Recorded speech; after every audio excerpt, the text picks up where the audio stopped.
one of the things that really frustrated me in high school, once I realized what I wanted to do, was the lack of opportunities in Guatemala. It's an underdeveloped country. There's not an aerospace industry there at all. And so I really had to push to get opportunities, to get experience. And so that really drove me to want that to not happen for other people. I really want to use my career in aerospace engineering to open those doors for people who didn't have those opportunities just like I did. My parents were also missionaries down there, so I do have that sort of like sense of service ingrained in me. But I think that, it really changed how I work, like just how I go about doing things, the things that I choose to spend time in. It's all involved around like making space for other people, to get the opportunities and sort of bridge that gap.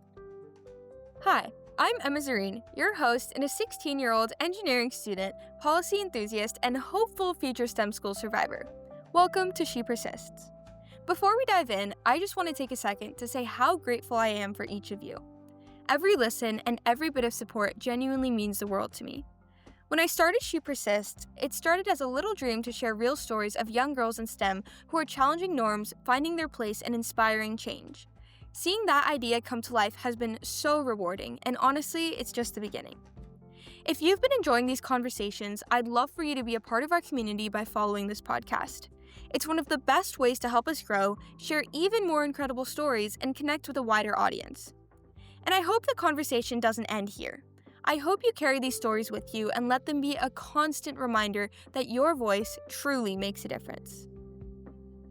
In today's episode, I'm joined by Sasha Lesniewski, an aerospace engineering student at Purdue University, minoring in global engineering studies. After discovering aerospace through a late-night TikTok rabbit hole, Sasha went from searching for STEM opportunities in Guatemala to studying at the university known as the Cradle of Astronauts.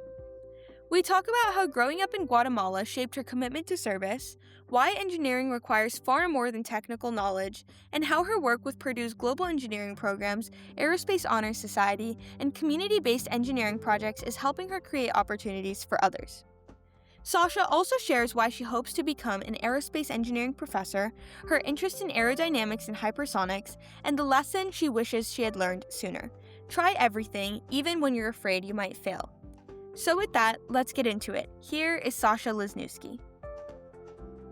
Anastasia, welcome to the She Persists podcast. I am so excited to have you here today, and I'm really excited to hear about all the incredible work that you've done so far and you are continuing to do. To get started, could you introduce yourself and share about who you are and what you're currently studying at Purdue? Absolutely. Thank you so much for having me. I am a sophomore in aerospace engineering, minoring in global engineering studies at Purdue University. Amazing. So Purdue has an incredible legacy for aerospace and engineering. I think that they've actually sent almost the most astronauts to space out of almost any university. So what is it like being in that very focused environment that's very like niche, I guess, to some of your interests? Yeah. So that was one of the reasons actually I came to Purdue. It's known to be the cradle of astronauts. It's really cool to be in such a historical kind of place. Everyone is really driven by that and is motivated by that. And there's so many like opportunities and clubs here related around the aerospace industry and field. And there's just such a passion for aerospace here, which is really cool. Yeah, so do you ever see yourself going into that side of aerospace where you would want to be an astronaut one day, or where do you see yourself in the future? Feel like So it's a big that was, question. yeah, that was actually like a high school dream of mine. I think anyone who is in aerospace engineering that's, always at the like inside their head, they really want to go to space. And I would welcome any opportunity to do that. Um, I would love to do research, especially nowadays that it's opening more to being able to do research commercially in space, like with Virgin Galactic, for example. I know a lot of researchers who wouldn't have the opportunity to go into space have done, like research on women's biology, for example. I know people have done. So that's really cool. I'd love to do something like that. I do. Mostly, I want to go into teaching. I'd like to be a professor. So it's not super geared towards, being an astronaut.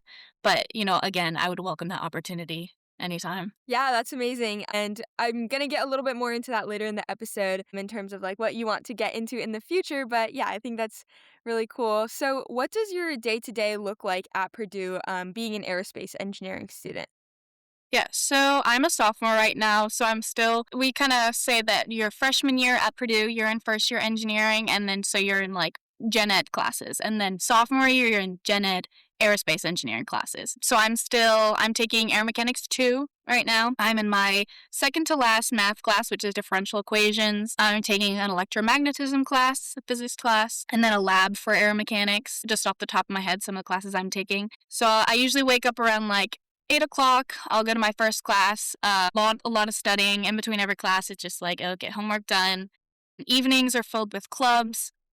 Really involved on campus, a lot of service clubs, really interested in music, so I have choir on Tuesdays. A lot of my day is filled with friends. You really find your people in college, which is really amazing, something I wasn't anticipating as much coming into college. But yeah, just lots of studying, as I'd say. I mean, you know when you're going into college that, you know, you're going to be studying, but you don't really like expect how much it is. It's a lot. Yeah, I can imagine, especially at a school like Purdue that's known so much for its academic rigor. So, yeah, and I think it's also really great that you found a community in college that you feel that you can really connect to, and I think that's always super important. So, yeah. So, you've given us a bit of a sense of who you are, what you're doing now. So, I'd love to go a little further back and talk about kind of how you got into this field. So, when did you first become interested in aerospace engineering? I say probably junior year of high school, actually. I wasn't sure what I wanted to do up until that point. I just knew I wanted to do something big and I wanted to have an impact on the world with what I did. And it's actually a funny story. I was scrolling on TikTok one day and I saw a video, I think it was of an SLS launch, and I was like, that is really sick. And I sort of fell down this rabbit hole of aerospace engineering and just space in general. And I got kind of obsessed from then. And I grew up in Guatemala, and high school works a little differently there. You get to like pick a track for your last 2 years. And so since then, I picked a computer science track so that I could be like start on that STEM pathway. I started doing more like engineering and STEM related activities, just anything I could to get my foot in the door since I really didn't know that I wanted to do STEM until later in high school. Yeah, since you mentioned Guatemala, that was actually my next question. So, you spent several years living in Guatemala. How did that experience shape the way that you think of opportunities in engineering, whether that be aerospace or just STEM opportunities in general?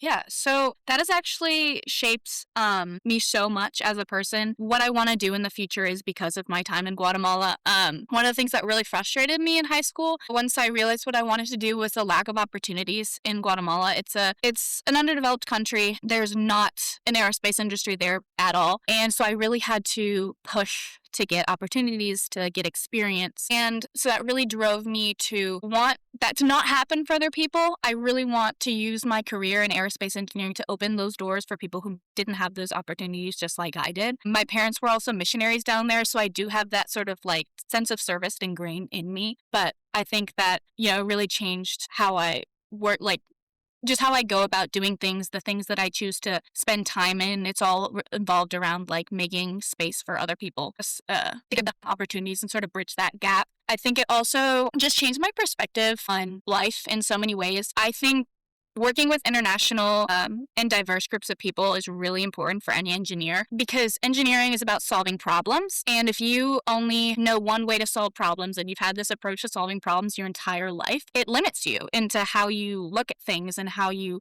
solve things. And because I met so many different people in Guatemala, and because of that, I'm involved in the international community at Purdue, I feel like I have a different approach when solving problems and working through problem sets at school, which is really important for any engineer.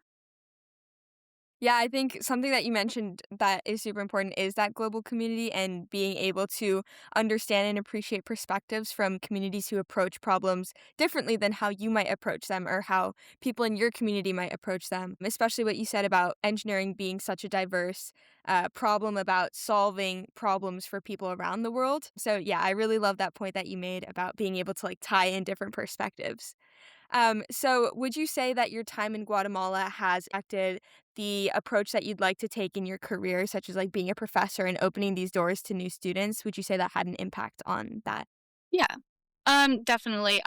Like I said, my parents were missionaries, so I had a lot of opportunity to do service work. When in Guatemala, I worked on as a treasurer for a relief project for Hurricane Eta and Iota, for example. I was the leader of the children's ministry at church. And so I don't want to do anything that doesn't serve other people. I don't want to live a life that's just for me and my own gain. And I originally wanted to go into industry, and I thought of doing I know at a lot of companies they have, mentorship programs and they have foundations, but I didn't feel like that was enough to satisfy my need to serve others. And this semester, I met a professor at Purdue. In the first day of class, he was talking about how to succeed as a student and what you needed to do well in this class and how to study and all that. And I could just tell that he cared so much about students.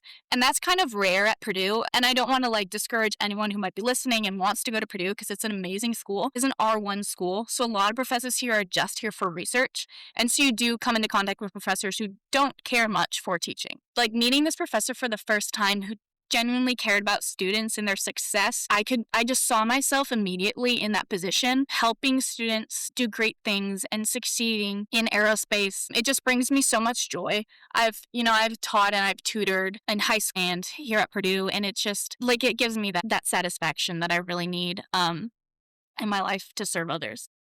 Yeah, I think that's so incredible that you have such a desire to help other people, especially in a field like STEM that a lot of people still lack the opportunity to engage in. So, yeah, I think that's really amazing that you want to help people have those opportunities. So, you've had a lot of experiences, like you were talking about on campus. One of them being you are an ambassador for GEAR, which connects engineering students and researchers across different countries. So, for people who may not be familiar with what that program is, can you talk a little bit about what the program is and what your role involves? Yeah, so GEAR is a really unique program to Purdue. It's Global Engineering Alliance for Research and Education. So it's a mix of not only study abroad, but also work abroad. And when you participate in the GEAR program, you get the minor that I mentioned earlier, which is the Global Engineering Studies minor. And you get the opportunity to study abroad for 1 semester with a bunch of universities that we have partnerships with. And then also to complete the GEAR program and to get this minor, you need to work abroad 1 semester. So that can be research or an internship. And GEAR has a lot of connections again with international companies. We connect you with a platform called Ayaste, which is sort of just an online networking platform for international work opportunities. I joined the program my freshman year. And I was expecting it sort of to be like any other study abroad program. You apply and then you go. But what I think is really great about GEAR and is why I also wanted to be an ambassador for it is they offer you so much support. You have a seminar class once you join the program that just introduces you to the program, introduces you to people in your cohort, which are people studying abroad the same semester you are. Then you have another seminar right before you go, making sure you're on track. You take a seminar while you're abroad just to make sure you're doing okay, you're on track to pass all your classes, you're not feeling lonely, you're homesick, all those sort of things. Everyone in the program is, again, so driven, wants you to succeed. It's just a really great time. And so as an ambassador, I'm on the development and recruitment team. And so what that looks like is, getting the information out about GEAR, making sure that people know what our program is. I participate in Purdue For Me, which is like an information fair for accepted students, just to make sure that people know what our program is. A lot of times there's so much at Purdue that you get lost in the sea of information. So it's really important that we get our name out there, especially if the program as beneficial as this one. Yeah, so have you already had your international study abroad or work abroad experience, or are you still going to do that in the future? So I'm planning on doing that junior year, spring semester, so that'll be in 1 year exactly. I'm hoping to study abroad in Spain, so I'll be at the Universidad San Carlos de Madrid. And so I'll be doing aerospace engineering there. We've got a long-standing connection with that university. One of my mentors also studied abroad there, and he had a really great time. So I'm very excited for that. Yeah, that sounds really exciting. So have fun with that. But so has being a part of GEAR changed the way that you think about international engineering challenges or just the roles that engineers can play in the global community? Yeah, so I think one thing that I learned, especially in that seminar class that I took after I got accepted into the gear program, was in engineering, you really need to focus on the needs of the people you're serving. Because, I mean, whether you're in industry or you're in research, at the end of the day, you're developing a solution for someone, whether that be an industry, whether that be a group of people, an individual. And you really learn how different communities and different countries have such different needs that you wouldn't expect. Um, Even just interacting, like workplace interactions are so different in different countries. The respect that you have for people shows up in different ways in different countries. Um, and as an engineer, when you're working, if you're at a global company and you're working with someone in Taiwan, for example, you need to know how to work with them so that you give the best and most efficient solution, like quickly, and there's no communication barriers. So, because engineering is not just, math and science and physics. There's a really important communication aspect to it. And I think when you're working with diverse people and you're working in a different country, you gain those communication skills a lot quicker because you're kind of forced to adapt and change to different needs. Yeah, 100%. I think something you mentioned that's super important is like that communications, like human factor of engineering outside of just, like the technical expertise, and being able to like focus on, like you said, the needs of the people and like exactly what they need outside of just what's the most technical solution. So yeah, I think that's a really great point Yeah. that you made. So yeah, go ahead. Yeah, something my professors say all the time is that it doesn't matter if you've cured cancer if you can't go to your stakeholders and tell them how you cured cancer and why this is important. No one will I care love if that. you're not able to communicate that to them. Yeah, wow. That's a really great analogy. I think yeah, that's definitely it's hard to communicate stuff if you're not communicating it effectively to the community that you're trying to communicate it to, especially if it's someone who might not be so involved in STEM, but you're just Yeah, using like technical terms to explain it to them. So exactly. being able to connect with people is really important. Yeah. But you've done a lot of work internationally and like talked a lot about how we work with international groups, but you're also doing a lot of work within your community at Purdue. So you serve as the social chair for Sigma Gamma Tau, the Aerospace Honor Society. Can you tell me a little bit more about that experience and what your role looks like in that organization? Yeah. So I got an email at the end of my freshman year inviting me to pledge for Sigma Gamma Tau, which is the National Aerospace Honor Society. Sigma Gamma Tau at Purdue was the Alpha chapter, so it was the very first chapter, and we have alumni like Neil Armstrong. And so I pledged fall semester 2025. And I got to know so many people in aerospace. Met some really smart people who I work on homework with, study for exams with. And that's the purpose of Sigma Gamma Tau. It's to connect people in the aerospace engineering field at Purdue. And not only that, to serve them, to serve faculty and just the aerospace community here. We do a lot of like lab cleaning. We serve at Imagination Station, which is a sort of a children's STEM program in Lafayette, which is the town neighboring Purdue. We work with Purdue Space Day. So just a lot of opportunities to serve the aerospace community here. So I'm, as you mentioned, the social chair for Sigma Gamma Tau. So that what that looks like is just aerospace engineering is a hard major and it's really easy to get burnt out. Like you study, 8 hours a day, and then you have a midterm every week, and then a project due on Friday. And it's really important to take care of yourself and make sure that you're also having fun because college years are, I know everyone says it, and when I was in high school, it's like, yeah, yeah, but it's the best years of your life. It's a really unique experience being on a college campus and having everything in a 15-minute radius, and all your friends are like 2 doors down. So you need to make sure you're getting the most of that experience. And so what I want to do and what I do as social chair of Sigma Gamma Tau is make sure that people are getting that experience, that college experience. We have movie nights, we have game nights, but we also have stuff like study sessions because studying is important.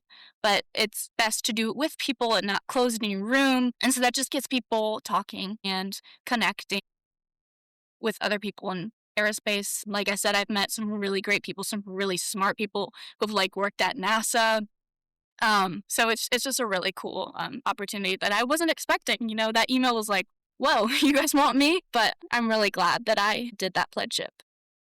Yeah, and I think the work that you're doing is so important because it's really easy to, like you said, get burnt out and just get overwhelmed. But having that balance between like your school life and being able to manage academics, and then also still having that social aspect where you're able to connect with other people, especially in an organization like Sigma Gamma Tau, where you're in an aerospace community and connecting with so many people who have pretty similar interests is always super important. So, aerospace can, yeah. Yeah, that balance that you mentioned is really important. You know, you don't want to have too much fun, but you also don't want to be too studious. So being able to combine the two is really important.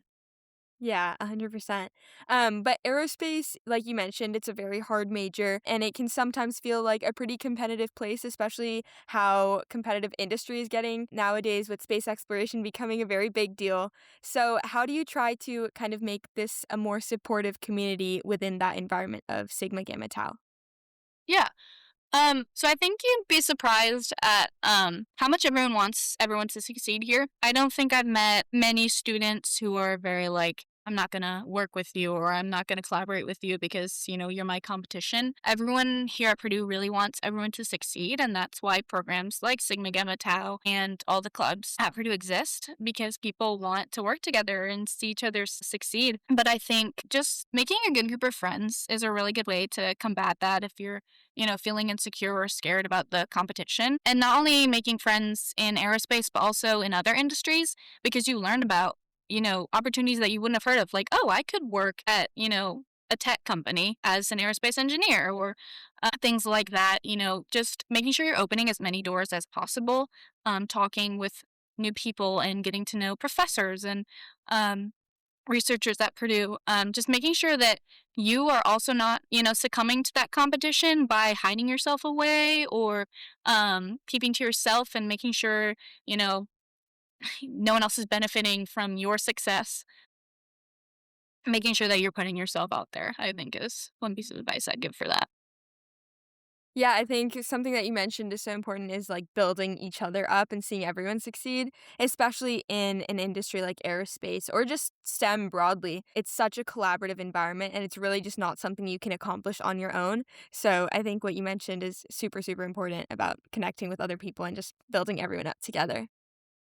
But you're also involved in epics. So through epics, you bring hands on engineering experiences to kids. Can you tell me a little bit more about this program and what those outreach activities typically look like? Yeah. So engineering projects and community service is a really big program at Purdue. There's probably like dozens of teams. I'm on the children's educational demonstrations team. So I started on this team as a freshman, and then I've risen in epics and I'm now the project manager for children's educational demonstrations. So what we do is we collaborate with the Children's Museum in Indianapolis. We provide them sort of like displays and interactive projects for kids to learn with. Currently, we are doing three projects. One is a project for like 2 to 3 year olds. It's to learn about light refraction and all that. It's like a little table with prisms inside and lasers, and they can mess around with knobs and stuff like that. Then there's the tornado project. So that's sort of a tornado in a vase to learn about the formation of tornadoes. And then the project that I'm working on in CED is circuits. So this is for 10 to 12-year-olds. It's a workshop to learn about circuit elements and electronic components and all that. So they'll have like a mini circuit board in front of them and they get to wire it and do all the connections themselves to see like parallel and series circuits and all that. So that's been a really fun opportunity because not only is it educational for me, but it's also hands-on. I've learned soldering. I've worked with a lot of manufacturing, but also, you know, the project management and the systems engineering of learning about stakeholders and risk matrices and all that, which is just a little taste of what projects look like in industry, while also being able to do something really cool like with the Children's Museum. Yeah, I think that's really cool that you get to kind of connect your two interests of like, like that hands-on learning part and then also educating people and bringing more STEM opportunities about. So I think that's really great that you're able to provide these opportunities to people. But do you have any specific anecdotes or like memories from working with kids or working in this organization that have really stuck with you? So we don't get a lot of interaction with the children just because it is more so to provide a service to the museum, but we do get to go visit the museum just to see where our design is going to end up. in because that's an important part of like how can I store this or how much space do they actually have for this project. And so that's really fun. We got to drive all together. We've become really close on this project since we've been working together since freshman year.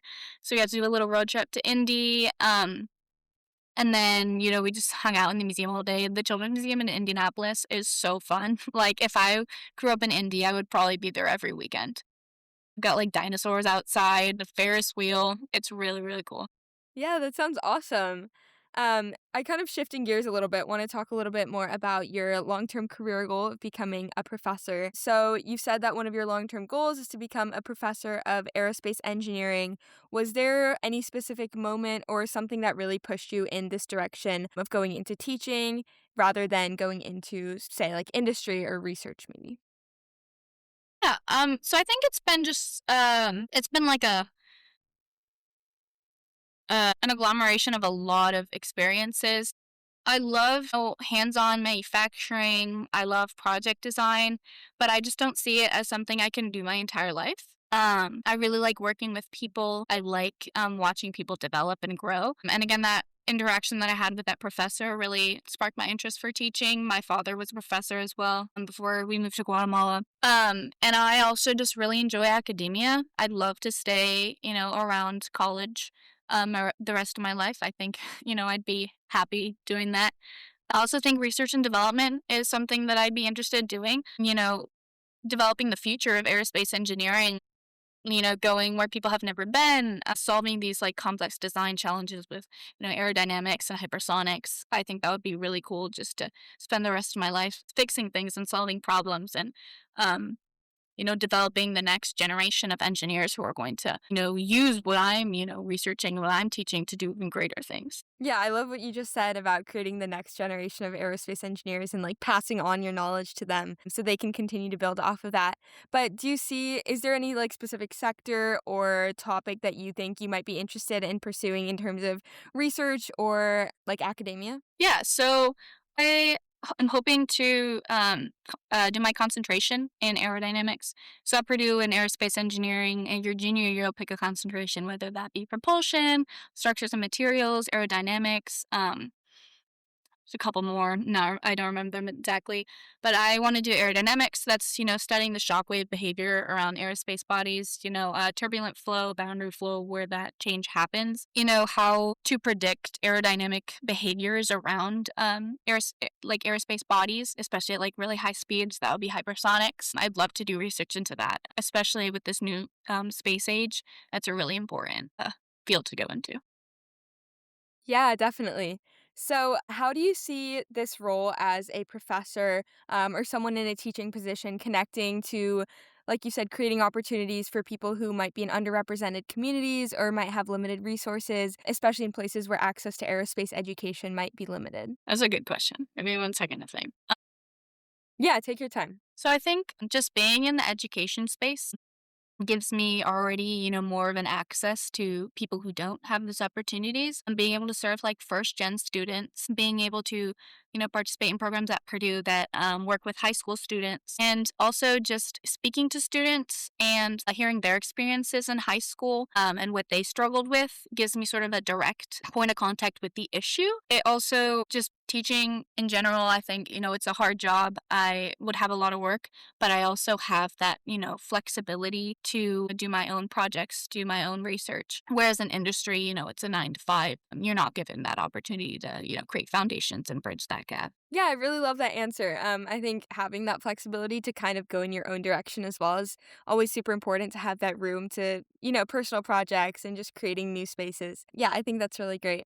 So, I guess kind of turning into more of like a reflective direction, looking back over the past couple of years at Purdue, or maybe even before that, what is something about this field that, like aerospace, that has surprised you, or something that you weren't necessarily expecting going into the field? I wasn't expecting how nerdy everyone would be.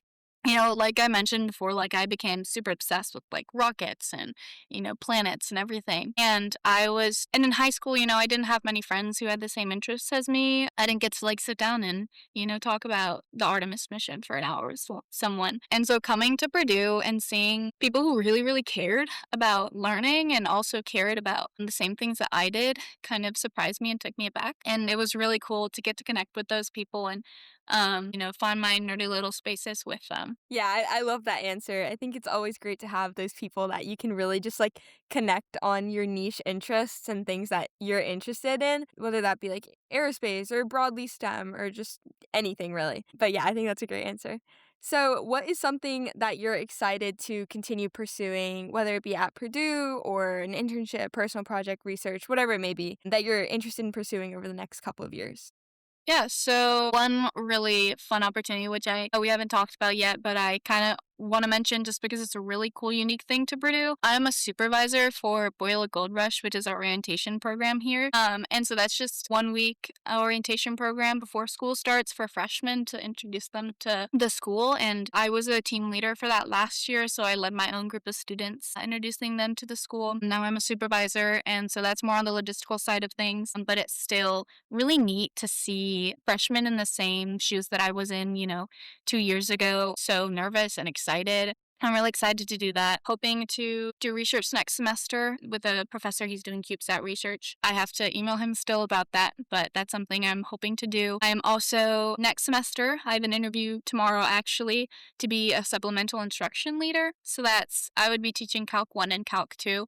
It's sort of like after class tutoring sessions. You have like your help sessions with TAs and you can have office hours with professors, but this is just an additional help session for students. So that's something I'm really excited for. Yeah, that sounds really exciting, especially since, you might want to go into teaching in the future. So to have that experience of teaching college students, that's really cool. And my very last question, if you had to look back and give your younger self one piece of advice, what would it be? I would say try everything. When I first started in the STEM field, I was so scared to do things because I didn't have experience or I didn't know what I was doing. And that made me lose out on a few opportunities my freshman year. Just in clubs, I was too scared to put myself out there, too scared to say, I can try this. And so my second semester freshman year and my sophomore year, I started to realize that I was the one holding myself back and that there was no reason why I couldn't say, I'm going to try this, even if I fail. And, trying something, even though you're scared or you think you're going to fail, it just teaches you what you can or cannot do. Because, there are going to be things that I can do and that I don't know how to do and I'm going to need a lot of help with. But there might be something that I can't do and I discover, wait, I actually have a knack for this and I love this. And it'll really help you in the future knowing what you want to do. It helps you find friends. It helps you get experience for your resume. So just trying everything, saying no, like maybe once a month. Limit your nose at college is something I tell myself. Yeah, I really love that message. One of my favorite quotes is actually, it's something along the lines of, I didn't fail, I just found another way that it doesn't work. So Yeah. I guess like kind of, yeah, like kind of connecting to that, you're not really failing, you're just finding something new that you Yeah. maybe don't want to end up pursuing, but at least you know about it. So yeah, I think Nobody that's a really great message. can do something perfectly the first time. Yeah, 100%. Everyone has the 10 times that they fail and then the 11th time they finally get it.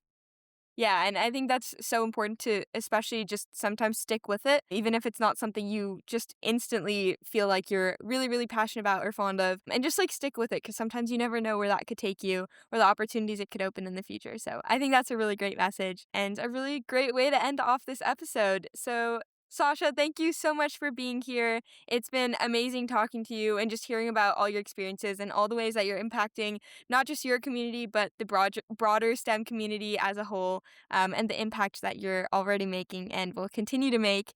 So, thank you so much for being here. And for everyone listening, if this episode resonated with you, please share it with someone you think needs to hear it as well and leave us a review on your favorite streaming platform. Thank you so much for tuning into the She Persists podcast. And until next time, keep persisting. Thank you. Once again, I'm your host, Emma Zareen, and thank you so much for tuning in to today's episode of the She Persists podcast.